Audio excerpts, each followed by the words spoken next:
Saludar a Estefanía Pardo Laverde. Estefanía, muy buenos días. Bienvenida a esta mesa dinámica de la información en el Sistema Informativo Auténtica. Carlos, muchas gracias. Muy buenos días para todos y para todas las personas que nos están escuchando. Bueno, vamos a ver, es una mujer hermosa, una mujer preparada que nos va a sacar y nos va a distensionar un poquito de todos esos temas.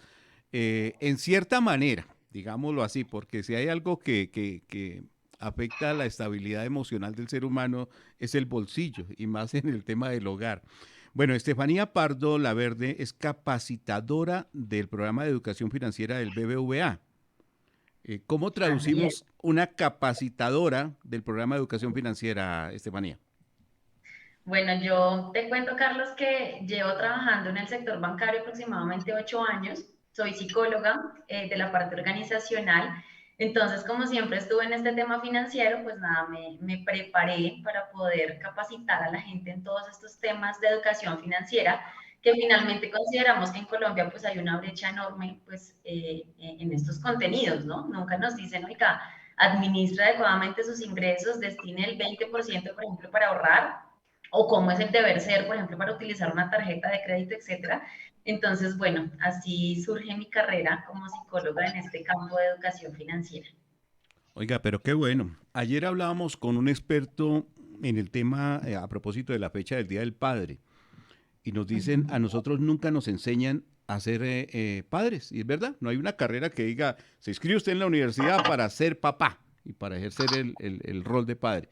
Pero tampoco le enseñan a uno, oiga, hay una especialización para que usted maneje las finanzas de su casa, de su hogar, de su bolsillo, ¿cierto? Siempre se habla del tema empresarial. ¿Cómo se maneja o cómo se dimensiona el tema de la economía familiar? ¿Se ve muy afectada después de pandemia? ¿Se ve estabilizada? ¿Impacta todo lo que sucede afuera en el hogar? Me imagino que sí, Estefanía.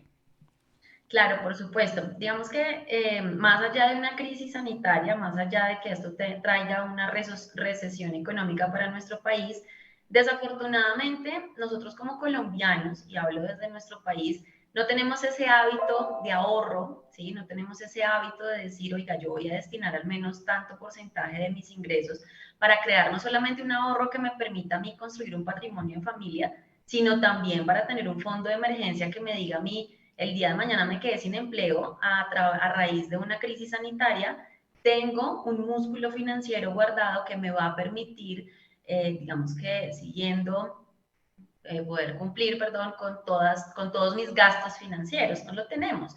Entonces, aparte de que hay una recesión económica, de que vengo de una crisis sanitaria, millones de personas se quedaron sin empleo, sin esto, y pues desafortunadamente no tenemos de dónde sacar para decir, continúo siendo ese músculo financiero de mi hogar. Entonces es ahí donde acudo a préstamos personales, a estos préstamos gota a gota que finalmente tienen una tasa de interés tan alta y que finalmente pues comprometen la seguridad de la persona.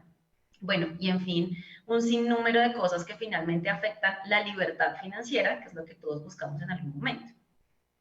Estefanía Pardo. Vea, qué bonito hablar con especialistas sobre estos importantes temas y que le hablen a uno con esa dulzura y con ese cariño. Bueno, Estefanía, no le preguntamos si cafecito o aromática, que falte Las estaba cortesía. escuchando. Aromática de manzanilla. Ah, de manzanilla, qué bien. Bueno, ya llega el momento y mucha gente está hablando, a nosotros pues no nos toca esa parte porque como somos independientes, pero la gente habla de la prima y qué bendición para aquellos que la reciben, para aquellos que tienen la oportunidad de disfrutar de la prima de mitad de año, ¿no? Pero la gente piensa en ahorro, piensa en inversión. ¿Qué hemos analizado de la familia colombiana o de la persona natural que dice, llega la prima y bueno, a pasear, a rumbear, a disfrutar, a comprar? ¿Qué piensa la familia colombiana frente a esa denominada prima de mitad de año? Bueno, Carlos, te cuento que la prima como tal es un ingreso estacional, así nosotros le denominamos en educación financiera. Es un ingreso que se da todos los años, pero en algunas estaciones puntuales. Esto es un ingreso extra que finalmente nosotros no tenemos contemplado para cubrir gastos familiares, personales, de recreación, etcétera. Nosotros este ingreso estacional no lo deberíamos tocar. Deberíamos hacer de cuenta como si no existiera y así como llega, se va para un fondo de inversión, para un CDT, para una cuenta de ahorros que yo no pueda tocar, etcétera. Pero desafortunadamente ese no es el mensaje, porque si te das cuenta, hoy muchas empresas pagan la prima y mañana y pasado mañana vamos a estar en el día sin IVA. Entonces, finalmente esto es un mensaje subliminal que me dice, oiga, usted va a recibir un ingreso adicional, un ingreso extra, salga mañana, salga pasado mañana y por favor, gástelo. Finalmente, hay muchas oportunidades en estos días sin IVA, yo no digo que no, pero finalmente lo que deberíamos hacer es aprovechar puntualmente en esos descuentos que nos dan los establecimientos de comercio para realmente beneficiarnos siempre y cuando podamos adquirir productos de larga duración, ¿sí? Que finalmente pues esto no se convierte en un gasto ocasional, sino que finalmente este producto me puede servir para usarlo en diferentes ocasiones. Ahora, ¿qué es lo recomendable? ¿Qué es lo que yo debería hacer? Que es tu pregunta, Carlos. Con este ingreso estacional, yo debería destinar al menos el 10% para poder ahorrar. Tengo muchos productos, tengo CDTs, tengo fondos de inversión, tengo cuentas de ahorro, cuentas rentables, etcétera, que hoy en día pues es supremamente sencillo aperturarlos por medio del celular, por la página web, etcétera. Adicional a eso, si yo tengo deudas, qué bueno sería que por medio de estos ingresos como el pago de la prima, pues nada, yo elija el producto que tiene mayor tasa de interés y empiece a hacer abonos a capital. Esto finalmente me adelanta la posibilidad de tener libertad financiera, de poder decir, bueno, yo ya en un par de meses, en un par de años ya termino de pagar esta deuda y libero flujo de caja mensual. Esas serían como las recomendaciones. Si tú me dices cuál es la recomendación principal, destine el 10% para ahorrar, para invertir y otro 10% para empezar a crear un fondo de emergencia, que es lo que estábamos hablando ahorita. El fondo que me va a permitir a mí finalmente sacar un poco para cuando yo tenga alguna circunstancia, algún evento que finalmente yo no puedo controlar o prevenir, como es el tema de una pandemia. Nadie se imaginó que la pandemia fuera a traer tantos estragos económicos, ¿cierto? Claro, en el tema de la salud, etcétera, pero finalmente millones de personas se quedaron sin un empleo. Entonces, bueno, qué bueno sería que todos los colombianos siguiéramos estas recomendaciones y bueno, de alguna u otra forma aprendiéramos a administrar esos recursos porque desafortunadamente no tenemos ni idea de cómo se debe llevar ese presupuesto mensual, ese cálculo, etcétera. Claro.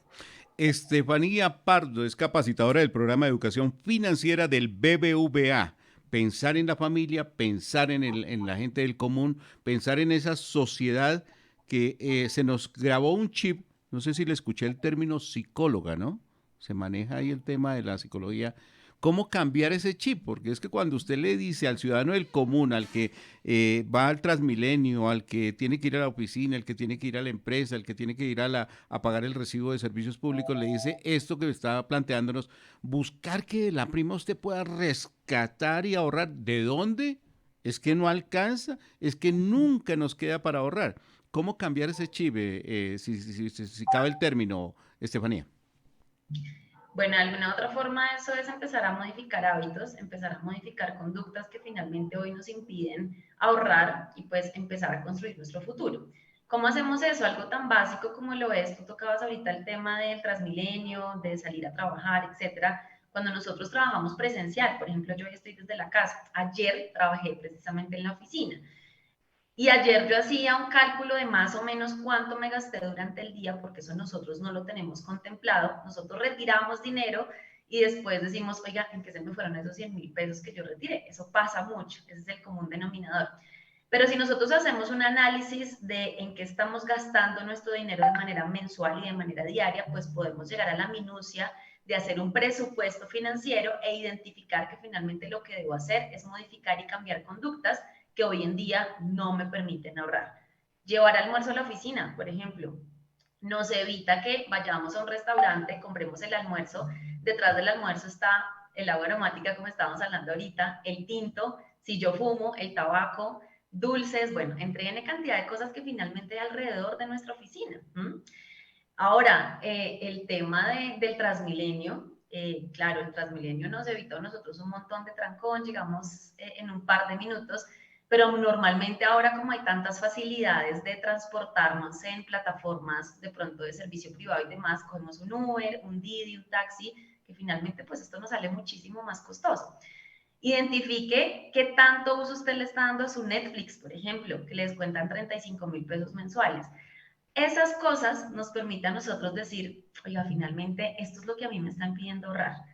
Tantas salidas de pronto a cine, de recreación, de entretenimiento, Pero finalmente, si no las identificamos a la minucia, como yo te digo, si no llevamos un control, un presupuesto financiero, la excusa siempre va a ser, no me alcanza el dinero. Todo está supremamente costoso, ¿sí? Pero de alguna otra forma, si yo empiezo a identificar esas categorías de gasto, va a ser un poco más sencillo modificar esas conductas.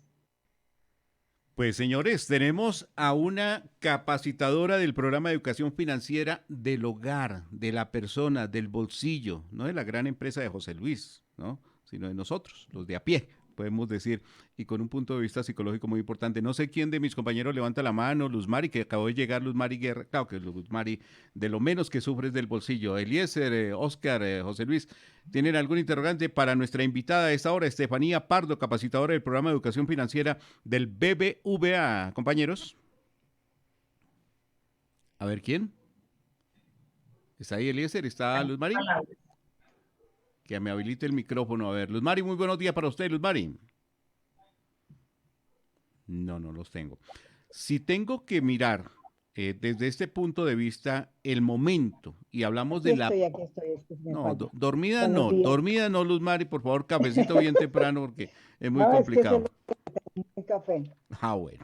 Llega el café. Estefanía, si hablamos en este momento de la prima de mitad de año, que digamos marca nuestra conversación, ¿cuál es bueno, yo creo que se cae con la sola pregunta, es más llamativa del gasto? La de fin de año.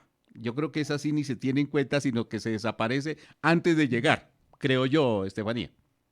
Claro, por supuesto, porque acá, digamos que en ambos casos tenemos una temporada alta, que es donde pues todos los colegios salen a vacaciones, las universidades de alguna u otra forma alcanzan a tener un periodo corto de vacaciones y es ahí donde finalmente salimos a viajes, etcétera.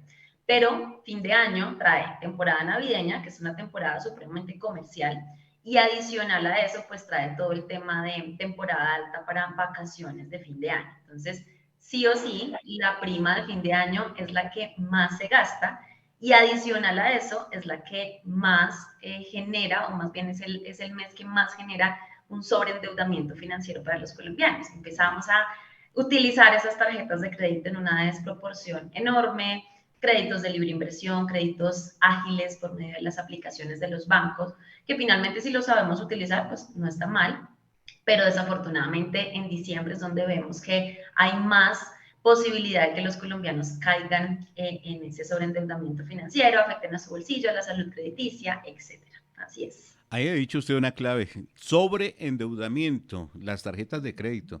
Y es que todo lo queremos solucionar con la prima, ¿no? Parece que la prima fuera inalcanzable, mejor dicho que eso alcanza para todo, entonces todo el mundo quiere aprovechar.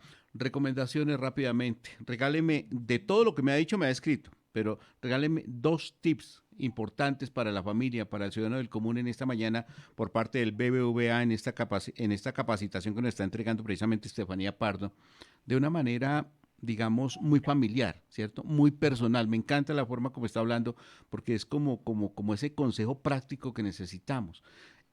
Algo que le he alcanzado a copiar es planeación. O sea, si planeamos y nos organizamos, creo que vamos a mirar ese tema del transporte, o sea, qué me sale más económico, ese tema de la alimentación, el tema del vestido. Bueno, todo tiene que estar planeado. 2 tips importantes en esta conversación sobre la capacitación desde el programa de educación financiera del BBVA, Estefanía. Carlos, lo principal, llevar un presupuesto mensual, que es la misma planificación que tú estabas hablando ahorita. De esta forma yo puedo identificar en qué estoy gastando mi dinero y va a ser un poco más sencillo aterrizar mis sueños, que es lo que finalmente todos buscamos a través del ahorro, ¿no? Y segundo, poder destinar al menos de manera mensual entre el 10 y el 20% para crear un ahorro o un fondo de emergencias. El 50% debe ser para gastos fijos, que son todos mis gastos familiares, y el 30% restante para gastos, digamos que personales de entretenimiento, recreación, ocio. Nosotros tenemos que acostumbrarnos a ahorrar antes de gastar nuestro dinero, porque normalmente el circuito es, recibo el salario, pago la categoría de gastos familiares, luego mis gastos personales de entretenimiento y si me sobra, ahí sí ahorro. El circuito debería ser completamente opuesto. Recibo, cubro mis gastos familiares, ahorro y luego lo que me sobra sí lo destino para los gastos de entretenimiento y demás. Pues Estefanía, de verdad que maravillosa la recomendación. Bueno, algo que no tiene la gente en cuenta, pero hay que tenerlo en cuenta y creo que usted lo tiene ahí en el archivo. la gente llegó la prima y se va como al cajero como desparchados, vámonos de que me llegó la prima, y eso le cuentan a todo el mundo, ¿no? Empiezan a decirle, Luz Mari, me acompaña, que es que me consignaron lo de la prima, don Oscar Javier, venga, me acompaña, y se riega el cuento en toda la oficina, ¿no? ¿Qué recomendaciones frente a ese cuidado que debemos tener, Estefanía? Bueno, digamos que en este tema del pago de la prima, preferiblemente debemos retirarla en cajeros que sean internos o de centros comerciales. Esto minimiza la posibilidad de pronto algún fleteo, algún robo y demás. Ahora, si podemos hacer, debemos preferir la opción de retiro sin tarjeta. Esto minimiza también la posibilidad de cambiazos, de robos, etcétera. Antes de usar un cajero automático, siempre debemos revisar que no tenga elementos extraños que comprometan la seguridad de nuestro dinero y demás. Entonces, identificar si hay algo sobrepuesto, si usted identifica algún elemento que quizás puede captar o robar su contraseña, etcétera. Y finalmente, la recomendación más útil es, primero, no divulgar la información de, oiga, me pagaron la prima, esta noche voy y la retiro al centro comercial. Finalmente, ese es el voz a voz y ahí de alguna u otra forma hay un riesgo. Y por último, nunca recibir ayuda de terceros. Siempre si pasa algo en un cajero automático, está la posibilidad de comunicarnos con el banco y que nos brinden pues esa asistencia inmediata. Estefanía, no podía quedar por fuera don Francisco Javier Tolosa desde Miami, en el sur de la Florida, nuestro director internacional de deportes, que le envía saludos por doquier, dice a nuestra especialista. Pero dice que le regale 3 tips para generar hábito de ahorro desde niños y jóvenes. No se nos incentiva ni se nos cultiva precisamente ese tema del ahorro. Perfecto. Entonces, cuando somos muy niños o cuando somos jóvenes, digamos que podemos implementar varias estrategias de ahorro, sobre todo desde la casa. Entonces, por ejemplo, diseñar una estrategia que nos permita economizar en servicios públicos con los chiquitos del hogar. Entonces, oiga, no sé, dele un nuevo uso al agua, por ejemplo, mientras usted se está cepillando los dientes, ciérrela. Yo sé que esto es un poco cliché, pero de alguna u otra forma nos descuidamos mucho en enfocarnos en ese tema de ahorro. Ahora, si yo le estoy diciendo a mi hijo que tiene que, por ejemplo, cerrar la llavecita cuando se está cepillando los dientes, explíquele para qué es, no solamente para contribuir al medio ambiente. Mira, Juan, lo que pasa es que tú al cerrar la llave, primero, ayudas a tu planeta y adicional a eso, va a hacer que el consumo del agua sea menor y yo pueda ahorrarme un dinero con el fin de, no sé, poder pagar tus estudios más adelante. Entonces, tiene que tener un propósito, tengo que diseñar un plan de ahorro con el menor, pero también tengo que explicarle la finalidad. El tema de la alcancía tradicional es una forma muy útil de también de manera inconsciente ayudarle al joven o al niño a generar ese hábito de ahorro. Pero de alguna otra forma debemos identificar la suma de la moneda o la denominación que vamos a ahorrar. Tenemos que elegir un valor. Si yo voy a ahorrar siempre las monedas de 200, siempre va a ser de la misma denominación. De esto, de alguna otra forma, es más fácil que al chiquito se le quede de manera inconsciente en su cerebro que siempre que vea una moneda de esta denominación, automáticamente su respuesta va a ser ahorrarla, ¿bien? Y esto genera hábitos para que más adelante, pues, empiece a distribuir mejor sus ingresos. Esas son, digamos que, las recomendaciones. En temas de educación financiera infantil, pues digamos que hay muchos temas que podríamos hablar en este momento, pero bueno, digamos que esas son las principales. En el CIA, cositas que nadie tiene. Pues Estefanía Pardo, capacitadora del programa de educación financiera del BBVA, ¿qué tal nos quedó la agüita de manzanilla? Perfecto. Bueno, cierto, el cafecito también. Estefanía, gracias de verdad por la familia colombiana y que ojalá estos tips, estos consejos, este diálogo, esta charla nos sirva para esa familia que está llegando hoy a la bendición, porque en Colombia, en la sociedad es una bendición quienes pueden tener esa prima, quienes pueden acceder a ese beneficio económico y que sepan darle el mejor uso y el mejor manejo a este dinero extra, como ha dicho Estefanía. Hay que pensar, hay que planear, hay que programarnos y creo que ese es el mensaje que nos queda muy claro. Estefanía, un abrazo a la distancia y muchas gracias por estar en esta mesa periodística del Sistema Informativo Auténtica.